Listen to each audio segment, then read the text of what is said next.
कांग्रेस नेता कन्हैया कुमार को लेकर बिहार में आरजेडी के नेताओं के कान खड़े हो गए हैं। वह अब इस चिंता में है कि अगर कन्हैया कुमार का जमीन पर असर दिखा तो कहीं ऐसा न हो कि कांग्रेस की राजनीतिक महत्वाकांक्षा परवान चढ़ जाए और तेजस्वी यादव देखते रह जाए। दर्शकों, बिहार में महागठबंधन में जल्द ही जुतम पैजार की तस्वीर सामने आने वाली है, क्योंकि कन्हैया की चिंता आरजेडी के लोग बढ़ा रहे हैं। कन्हैया कुमार सोच रहे हैं कि वो बिहार में कांग्रेस का चेहरा होंगे, लेकिन लालू यादव की पार्टी ने करारा प्रहार कर कन्हैया की मुश्किलें बढ़ा दी है। क्या है खबर, बताते हैं आपको इस रिपोर्ट में। दरअसल बिहार में महागठबंधन में सब कुछ ठीक नहीं है।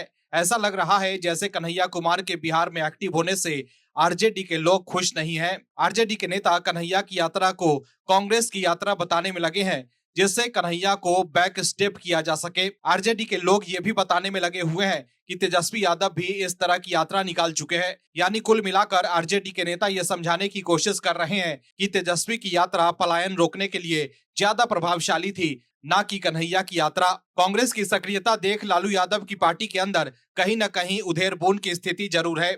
जिस तरह से अचानक कन्हैया कुमार बिहार कांग्रेस में सक्रिय हुए हैं, उससे अंदर खाने गजब की हलचल है, खासकर आरजेडी में। सवाल उठ रहा है कि आखिर तेजस्वी यादव को भ्रमित क्यों कर रही है कांग्रेस। दरअसल बीते दिनों राहुल गांधी बिहार के दौरे पर थे, जहां वो बेगूसराय में कांग्रेस नेता कन्हैया कुमार की अगुवाई में निकाली गई पलायन रोको नौकरी 2 यात्रा में शामिल हुए। राहुल की इस पद यात्रा को लेकर आरजेडी नेता और महागठबंधन के साथी सुधाकर सिंह ने कहा है कि ये कन्हैया कुमार की नहीं बल्कि कांग्रेस की पद यात्रा है। कांग्रेस का अगर कोई कार्यक्रम होगा तो स्वाभाविक रूप से उसके राष्ट्रीय नेता उसमें शामिल होंगे। कांग्रेस एक राष्ट्रीय दल है और इसलिए कोई भी राजनीतिक दल अपने कार्यक्रम को समय समय पर चलाती रहती है। वर्तमान में जो यात्रा निकाली जा रही है, उसके माध्यम से बिहार के पलायन संकट को उठाया जा रहा है। तेजस्वी यादव ने भी पलायन को लेकर काफी काम किया था और अब राहुल गांधी भी इसमें सहयोग करना चाहते हैं, इसलिए सभी लोगों का स्वागत है।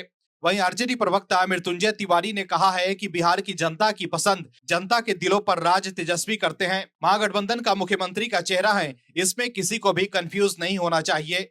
कौन क्या बोल रहा है, कौन क्या नहीं बोल रहा है, इससे मतलब नहीं है। तेजस्वी की सीएम उम्मीदवारी पर महागठबंधन के दलों के शीर्ष नेतृत्व की सहमति है। अब आरजेडी के नेता बार बार ये कह रहे हैं कि विपक्ष की तरफ से सीएम कैंडिडेट तेजस्वी यादव ही हैं, लेकिन ऐसा लग रहा है कि तेजस्वी यादव को कांग्रेस के नेता सीएम पद का उम्मीदवार मानने के लिए तैयार नहीं है। बेगूसराय में कन्हैया कुमार से जब मीडिया ने तेजस्वी की सीएम उम्मीदवारी को लेकर सवाल किया तो वो टाल गए। खुलकर सीधे तौर पर ये नहीं कहा कि तेजस्वी यादव ही सीएम फेस हैं। तेजस्वी की सीएम उम्मीदवारी पर गोलमोल जवाब देकर कन्हैया बचते हुए निकल गए।